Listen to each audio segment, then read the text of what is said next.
안녕하세요. 주님의 마음을 받는 중요한 시간 주마중입니다. 휘몰아친 광풍과 같은 어려움이었습니다. 가슴 아프게 다가왔던 사고 소식이 있었는데요. 이제 점점 시간이 지나가면서 또 다른 모습으로 변해가는 것 같습니다. 그럴 때일수록 우리가 함께 기도하고 함께 위로하고 품어주고 사랑해주는 하나님의 백성들의 모습으로 살아갔으면 좋겠습니다. 우리가 함께 기도하겠습니다. 네, 오늘 주시는 주님의 말씀은요, 마태복음 10장입니다. 마태복음 10장 39절 말씀입니다. 자기 목숨을 얻는 자는 잃을 것이요 나를 위하여 자기 목숨을 잃는 자는 얻으리라. 아멘. 한 번 더 나누겠습니다. 자기 목숨을 얻는 자는 잃을 것이요 나를 위하여 자기 목숨을 잃는 자는 얻으리라. 아멘. 네, 이번에는 쉬운 성경 버전으로 나누겠습니다. 자기 목숨을 찾으려고 하는 사람은 잃게 될 것이며 나를 위하여 자기 목숨을 버리는 사람은 얻게 될 것이다. 아멘. 네, 이번에는 새번역 버전으로 나누겠습니다. 자기 목숨을 얻으려는 사람은 목숨을 잃을 것이요 나를 위하여 자기 목숨을 잃는 사람은 목숨을 얻을 것이다. 아멘. 또 오늘 이 귀한 말씀과 함께 볼 또 귀한 책이 있어서 여러분께 소개시켜 드립니다. 내가 가지 않으면 아무도 가지 않는다. 우리 이시온 선교사님이 지으신 책입니다. 이시온 선교사님은 기억나실지 모르겠지만 10여 년 전에 청개의 심장 1000번의 순종을 출간하신 선교사님이신데요. 이시온 선교사님은 하나님이 최전방 선교사로 세워주셨습니다. 최전방 선교사라 하면 목숨이 왔다 갔다 하는 그곳, 또 자신의 정체를 드러내서 활동할 수 없는 지역에서 하시는 선교사님을 지칭할 때 많이 얘기들 하는데요. 우리 이시온 선교사님은 그 전에 책을 낼 때는 아프가니스탄에서 10여 년 동안 사역을 하셨고요. 또 남수단으로 가서 포탄이 터지는 그곳에서 있었고 지금은 T국에서 사역하고 계십니다. 항상 목숨이 왔다 갔다 거리고 신변의 위협까지도 느끼는 선교사님이세요. 그렇기 때문에 주님과의 사랑의 깊이가 보통 사람들과는 틀린 것 같아요. 그 고백이 하나님을 향한 마음을 뜨겁게 만드는 책인 것 같습니다. 오늘 또 이 말씀과 책에서 나눌 또 귀한 내용이 있는데요. 나눌 제목은요, 이기고 싶으세요? 이 방법 추천입니다. 죽기 위해 싸울 때 진정 승리할 수 있다. 두려움을 용기로 바꾸려면. 임진왜란 왜군의 공격으로 조선의 운명이 꺼져가는 등불처럼 쓰러져 가고 있을 때 조선 끝자락 해안에는 이 민족을 자기 목숨보다 더 소중히 여기는 이가 있었다. 아직 신에게는 12척의 배가 있습니다. 거기에 버려진 판옥선 한 척까지 총 13척, 잘 정비된 외선 수백 척이 밀려 들어오는데 고작 판옥선 13척으로 무얼 할 수 있단 말인가.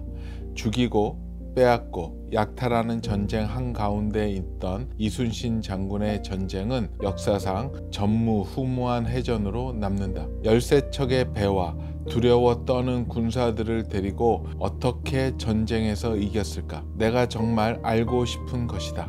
이순신 장군의 삶을 다룬 책에 다음과 같은 일화가 소개된다. 결전을 앞둔 어느 날 이순신 장군이 그의 아들과 침묵의 식사를 하고 있었다. 오랜 정막을 깨고 아들이 아버지께 물었다. 아버지, 두려움에 떠는 군사들을 데리고 어떻게 전쟁을 할 수 있습니까? 이윽고 아버지가 입을 열었다. 두려움을 용기로 바꿀 수 있다면 그 사람이 가진 것 이상의 용맹을 바랄 수 있다. 두려움을 용기로. 그게 어떻게 가능한지 아들이 묻자 아버지가 대답했다. 내가 죽으면 된다. 내가 죽으면 그들의 두려움은 용기로 바뀐다. 이 말에 내 모든 궁금증이 해소되었다. 장군은 살려고 전쟁하지 않았다. 죽으려고 전쟁했다. 자기 목숨을 얻는 자는 잃을 것이요 나를 위하여 자기 목숨을 잃는 자는 얻으리라. 마태복음 10장 39절 말씀, 우리가 잘 아는 예수님의 말씀이다.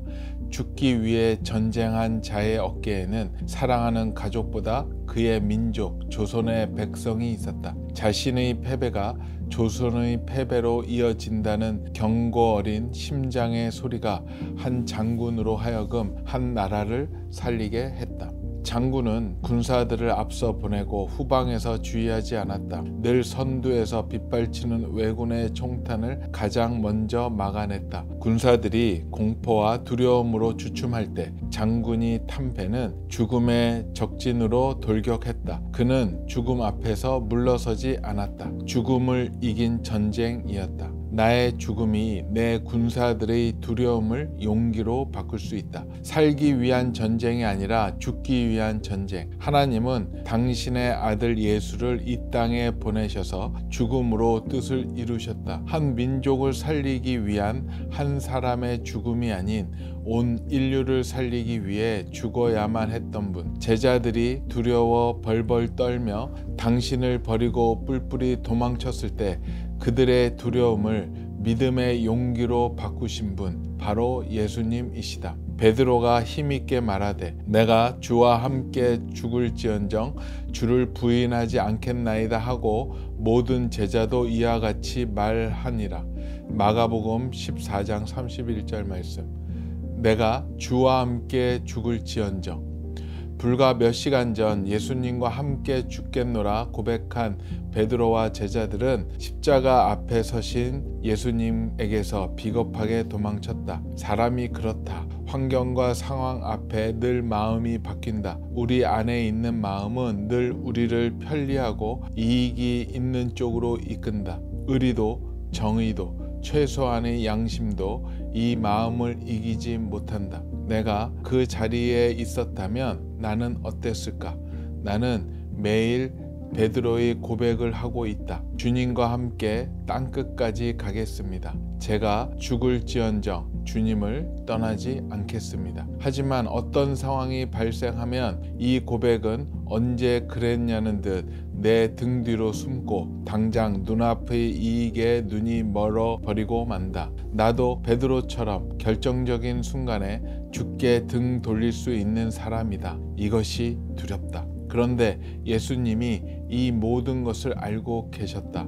내가 가는 곳에 내가 따라올 수 없으나 후에는 따라오리라. 요한복음 13장 36절 말씀. 예수님이 어린 양으로 오셔서 십자가에서 그분의 몸을 우리에게 다 쏟아부어 주셨지만 제자들에게는 아무 일도 일어나지 않았다. 그러나 후에는 곧 내가 부활의 능력을 보인 후에는 내가 나를 따라오리라 말씀하셨다. 이것이 부활의 능력이다. 부활은 예수님이 하나님이심을 증거하는 가장 위대한 역사다. 이를 간과하면 복음의 가장 큰 핵심을 잃어버리게 된다. 제자들은 부활하신 예수님을 만나고 난 후에야 진정한 제자로 하나님의 군사로 변모했다. 3년간 제자 껍데기로 살던 그들의 마음에 드디어 하나님이신 예수님이 들어오셨다. 전쟁은 아무나 할 수 없다. 훈련되고 준비된 사람들만 참여할 수 있다. 예수님도 제자들을 훈련하고 준비시키셨다. 이들의 연약함도 다가올 미래의 일도 아셨다. 그래서 그들을 하나님의 군사로 사도로 세우기 위해 예수님의 부활로 마침표를 찍으셨다. 그분의 부활을 만난 모든 사람은 이 치열한 전쟁에 자기 몸을 기꺼이 내던진다. 그리고 장렬하게 전사했다. 하지만 죽지 않았다. 오직 예수님의 부활에 참여할 뿐이었다. 존경하는 믿음의 선배 손영은 목사님의 말씀이 떠오른다. 핍박과 고난의 길을 지나며 발발한 한국 전쟁의 때 모두가 피난을 가야 한다고 할 때 손 목사님은 자신의 양떼가 있는 여수 애양원에 남아 나환자들을 돌보기로 했다. 그리고 그런 그를 안타까워하는 이들을 향해 이런 말씀을 하셨다. 우리 기독교는 이 세상에서 잘 살기 위한 종교가 아니고 잘 죽기 위한 종교입니다. 예수님이 죽음을 이기시고 부활하지 않으셨다면 우리는 이런 고백을 할 수 없다. 살기 위한 전쟁이 아니라 죽기 위한 전쟁. 전쟁은 이걸 아는 사람들이 하는 것이다. 아멘. 세계 역사를 배우다 보면, 특히 그 세계의 전쟁사를 배우다 보면 놀라운 이야기들이 간혹 나옵니다. 전쟁사를 볼 때 절대 전력적으로 이길 수 없는 전쟁 가운데 이기는 전쟁들이 있더라고요. 거기에는 꼭 나오는 것이 있어요. 죽기를 각오한 군인들의 이야기가 항상 있습니다. 죽기를 각오할 때, 그 정신력으로 무장하고 싸울 때 놀랍게 승리하는 일들이 많습니다. 영적인 세계도 마찬가지인 것 같아요. 오늘 말씀에도 이야기했지만 자기 목숨을 얻으려고 하는 자는 그 목숨을 잃을 것이고, 주님을 위하여 자기 목숨을 아낌없이 내놓는 자는 되려 얻는다란, 저도 이 영역 가운데 아주 깊은 체험이 있습니다. 성령을 깊이 체험하고 본격적인 기도를 하면서 주님께 받았던 마음이 있었습니다. 힘든 마음을 받았어요. 네가 이제까지 기획한 책들, 준비한 책들, 계획들 다 포기하고 버려라. 이제는 네가 주인이 아니고 내가 주인이기에 내가 너를 인도할 것이다. 너는 나를 기다려라. 이런 마음을 저에게 부어주기 시작을 하셨어요. 근데 그게 솔직히 쉽지 않았어요. 네 하고 했으면 좋겠는데, 저 혼자 사는 것도 아니고 저를 바라보고 있는 우리 규장과 가피풀의 식구들도 있고, 저의 선택 하나가 큰 흐름을 바꿀 수 있고 큰 재앙이 될 수 있는 선택이기 때문에 쉽지 않았습니다. 저에게는 죽으라는 얘기랑 똑같았던 얘기예요. 저희도 규모가 있고 큰데 그 모든 것, 기획했던 책들, 또 준비한 것들을 다 포기하라니, 그러면 이제 어떻게 살라는 건가? 도저히 받아들이기가 힘들었어요. 아마 오늘 있었던 그 말씀을 저한테 주셨던 것 같아요. 네가 내 명령을 따르느냐 안 따르느냐, 나를 위해서 죽을 수 있느냐, 그것을 테스트했었던 것 같아요. 처음서부터 너무 어려운 문제가 출제가 되었습니다. 그래서 참 고민 많이 했고, 그러면서 기도하면서 이거는 하나님이 주신 마음이 아니야, 이거는 사탄이 주는 마음일 거야, 너무 극단적으로 몰고 있어, 너무 과격해. 그런데 말씀을 계속 기도하면서 보다 보니까 성경에 예수님이 은근히 과격하시고 파격적이시고 레디컬 하시더라고요. 기존의 방법이 아닌 하나님 나라의 방법, 주님의 방법으로 일하시고 움직이시잖아요. 정말 저는 죽을 것 같아서 계속 피하고 거부하고 거절하고 있었지만, 눈을 감을 때마다 그런 마음이 저한테 다가오니까는요, 더 이상 피할 곳이 없었어요. 거절한다면 이제는 다시 옛날로 돌아갈 수밖에 없는 상황이 되었던 것 같아요. 그래서 마지막으로 하나님한테 이렇게 하면 안 되지만 딜을 했습니다.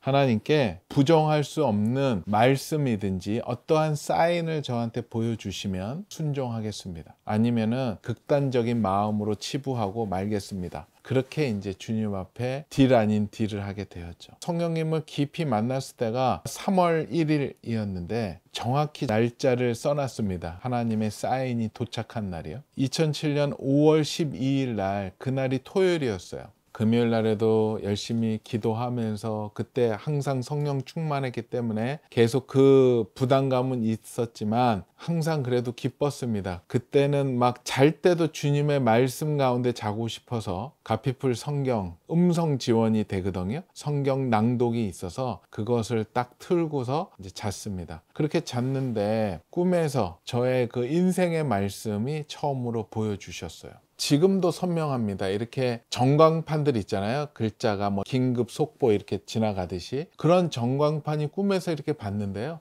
거기에 그냥 시 37 땡땡 5절이 이렇게 지나가더라고요, 표시가. 근데 본문 말씀은 안 지나가고 시편 37편 5절이 이렇게 글자로 이렇게 쭉 꿈에서 지나가는 거예요. 그러고 나서 이제 눈을 딱 떴는데, 그러니까 금요일 날 저녁 때 자고 토요일 날 아침에 깬 거죠. 그게 너무 선명한 거예요. 저 눈앞에 지나갔던 시편 37편 5절. 그러고 나서 아침에 이제 저의 머리맡에 말씀이, 성경이 있었는데요. 그래서 시편 1편서부터 이렇게 열어봤어요. 너무 긴장됐고 기대됐고 두려운 마음도 있었어요. 성경에 보면 물론 축복의 말씀이 거의 대부분이지만 혼내는 저주의 말씀도 있기 때문에 혹시라도 그런 게 나오면 어떻게 될까라는 걱정 가운데, 기대 가운데 이렇게 열었습니다. 딱 펼쳤는데 이 말씀, 내 길을 여호와께 맡기라, 그를 의지하면 그가 이르시고, 그 말씀이 턱하니 있는 거예요. 붉은 글자로 내 길을 여호와께 맡기라. 그를 의지하면 그가 이루시고. 그 말씀을 딱 보는 순간 그냥 울컥하면서 눈물이 침대 위에서 쏟아졌습니다. 일단은 하나님께 처음 받은 말씀이었고 하나님이 살아계시다는 걸 알았지만 진짜 살아계시네, 나를 정말로 사랑하시고 나한테 계시하시네 말씀으로, 그거에 대한 감정이 제일 커서 너무 기뻐서 눈물이 났고요. 그 전까지만 해도 뭐 기도하는데 말씀을 받았다, 저는 그런 적이 없었거든요. 그렇게 너무 선명하게 지금도 아직도 기억납니다. 시 37땡땡5가. 그래서 너무 기뻤고, 또 두 번째 눈물은 아직 순종하지 못했던 거 있었잖아요. 하나님께 딜을 했던 모든 것을 포기하고 계획을 포기하고 그냥 하나님한테 맡기라, 포기하고 하나님을 기다리라고 했었던 하나님의 그 마음이 내 길을 여호와께 맡기라. 그를 의지하면 그가 이루시고. 궁금해했던 질문에 대한, 딜에 대한 정확한 하나님의 응답이셨죠. 하나님께 맡기면 되는구나. 그를 의지하면 주님께서 이루어 주시겠구나. 새로운 책, 새로운 기획을 다 포기하고 책 낼 거를 포기해도 주님께서 이루어 주신다라는 얘기겠구나. 그 확신이 있었죠. 그래서 너무나도 기뻤고 즐거웠습니다. 저에게는 그때서부터 불일 듯 하나님을 향한 순종의 마음이 올라오기 시작을 했었습니다. 그래서 어떡합니까? 월요일 날 출근해서 직원들한테 선포했고, 이제 규장 카피풀 오늘로 다 죽었다. 기존에 해오던 모든 프로젝트, 모든 계약된 것들 포기한다. 이제는 하나님이 열어주시고 하나님이 말씀하시는 것만 간다 라고 과감하게 포기한다라고 의기양양하게 선포하고 이 방에 와서 벌벌 떨기 시작을 했습니다. 왜냐하면 뜨거운 마음에 선포는 했지만 계단으로 내려오면서 저 안에 두려움이 들어오기 시작을 하더라고요. 너 오버하는 거다. 너 그렇게 하면 안 된다. 왜 이렇게 힘들게 사니? 뭐 이런 마음들이 막 들려오는 것 같았어요. 어찌 보면 저의 죽음은 그날서부터 시작이 된 것 같아요. 이제 본격적으로 저의 삶에서 죽었다라는 부고장을 날리는 시간이었습니다. 예전에 여진구는 없다. 예전에 규장과 가피풀은 이제 없다. 새롭게 태어난다. 주님과 함께. 주님이 가라 그러면 가고, 멈추라고 하면 멈추고, 굶으라고 하면 굶고, 먹으라고 하면 먹는다. 그 다음서부터 뭐가 틀려진 줄 아세요? 저의 기도의 데시벨이 틀려지기 시작했어요. 왜냐면 이제 말은 그렇게 했죠. 근데 막상 책은 낼 건 없죠. 그러면 이제 부르짖어야죠. 거기서 오는 저의 그 피해가 한 억이 넘었죠. 외국과 계약했던 것들, 또 그동안에 번역해놨던 모든 비용들, 가치들을 따지고 보면 억이 넘을 정도로 버리게 되었죠. 그러고 나서 저는 이제 기도하기 시작을 했고 주님만 찾게 되었던 것 같아요. 울고 부르짖고 도와달라고 하고. 그런데 우리 주님은 정말 살아 계시더라고요. 주님의 길에 따라가는 순간 주님께서는 바로 보호하기 시작을 하셨어요. 그 전에 주문이 없던 데에서 주문이 늘어나고, 또 하나님이 축복했었던 그 전에 책들도 있지 않았겠습니까? 그 책들이 갑자기 또다시 역주행하고 주문이 오기 시작을 하고 매출이 막 늘고요. 가피풀도 또 그런 과정 가운데 들었고, 오늘은 규장을 중심으로만 얘기하겠습니다. 가피풀은 다음에 얘기하고요. 규장에서는 그런 가운데 이제는 새로운 책이 내야 되는데, 지금 준비 안 하면 한 3개월 후부터는 우리가 대책이 없어지기 때문에, 그래서 기도했는데 주님이 이제 길을 여시면서 제가 주님을 깊이 만나게 계기가 되었던 그 선교에 같이 갔던 분들이 생각이 나고, 그들과 함께 했던 이야기들을 나누라고 주님이 마음을 주기 시작하셨어요. 그래서 나왔던 책이 팔복의 김우영 감독과 송기철 장로님과 함께 일본에 같이 갔잖아요. 그래서 김우영 감독이랑 같이 하늘의 언어 책을 냈고, 그리고 송기철 장로님의 또 이제까지 살아왔던 그 간증 이야기, 고맙습니다 성령님 책이 나오게 되었죠. 너무 조금 앞서가는 책이 아닐까라는 생각도 했었지만, 하나님이 그 책 가운데 기름 부어 주셨고요. 하나님이 그 책을 통해서 이 땅에 또 성령 사역의 새로운 장을 열어주고 건전한 성령 운동을 보여주는 좋은 계기가 되는 책이 되었던 것 같아요. 그러면서 그 책이 정말로 날개 돋치듯이 초베스트셀러로 나가게 되었고, 그 다음에 또 그 과정 가운데 만나게 되었던 분이 한 분 계셨는데요. 선한목자교회 그때 담임하고 계셨던 유기성 목사님을 만나게 되었습니다. 일면식도 없었는데 하나님이 강권적으로 만나게 해주셔서 또 유기성 목사님의 첫 번째 책 나는 죽고 예수로 사는 사람, 그것도 굉장히 큰 반응이 있었었죠. 지금도 여전히 나가고 있고요. 그리고 또 우리 이찬수 목사님은 그 전부터 계속 교제했었는데, 또 이찬수 목사님이 새로 개척하시면서 또 처음 책 보호하심이라는 책을 또 하나님이 내게 해주셨고요.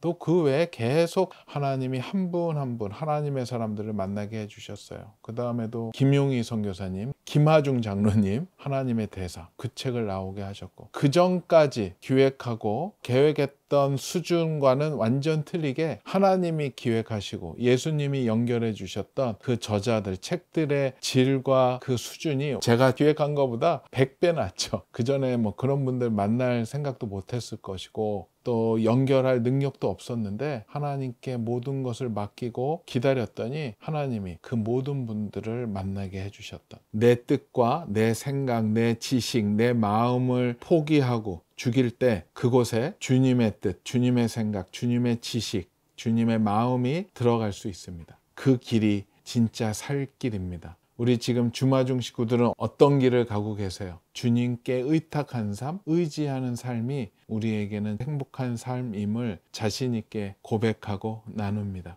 많은 분들이 저한테 그런 얘기를 물어보세요. 규장 가피풀을 어떻게 운영하는지, 어떻게 하면 잘할 수 있는지. 주님께 여쭈어보면 됩니다. 주님이 가라 그러면 가고, 하라 그러면 하고, 스톱하라 하면 스톱하고. 주님의 그러면 그 사인을 어떻게 받느냐? 말씀과 기도, 기도와 말씀으로 가능합니다. 거기에 집중할 때 주님은 어떠한 모습으로든 어떠한 형태로든 우리에게 말씀해 주시기 때문입니다. 본문 중에 또 좋은 글이 있어서 잠깐 나누겠습니다. 그분의 부활을 만난 모든 사람은 이 치열한 전쟁에 자기 몸을 기꺼이 내던졌다. 그리고 장렬하게 전사했다. 하지만 죽지 않았다. 오직 예수님의 부활에 참여할 뿐이었다. 존경하는 믿음의 선배 손양원 목사님의 말씀이 떠오른다. 핍박과 고난의 길을 지나며 발발한 한국 전쟁의 때 모두가 피신을 가야 한다고 할 때 손 목사님은 자신의 양떼가 있는 여수 애항원에 남아 나환자들을 돌보기로 했다. 그리고 그런 그를 안타까워하는 이들을 향해 이런 말씀을 하셨다. 우리 기독교는 이 세상에서 잘 살기 위한 종교가 아니고 잘 죽기 위한 종교입니다. 예수님이 죽음을 이기시고 부활하지 않으셨다면 우리는 이런 고백을 할 수 없다. 살기 위한 전쟁이 아니라 죽기 위한 전쟁. 전쟁은 이걸 아는 사람들이 하는 것이다. 아멘. 말씀 한 번 더 보겠습니다. 자기 목숨을 얻는 자는 잃을 것이요 나를 위하여 자기 목숨을 잃는 자는 얻으리라. 아멘. 같이 기도하겠습니다. 주님 감사합니다. 주님 감사합니다. 주님과 함께 죽어야 되는데 죽지 못하고 있는 나의 자신을 바라봅니다. 주님 도와주시옵소서. 주님 함께하여 주시옵소서. 정말로 주님 안에서 내가 주님과 함께 죽고 주님과 함께 다시 살아나 주님과 함께 동행하는 하나님의 그 기뻐하시는 삶을 사는 저희에게 허락하여 주시옵소서. 감사드리오며 거룩하신 예수 그리스도 이름으로 기도합니다. 아멘. 그래요. 오늘도 주님과 함께 죽고 주님과 함께 살아나는 우리 주마중의 모든 식구들 되었으면 좋겠습니다.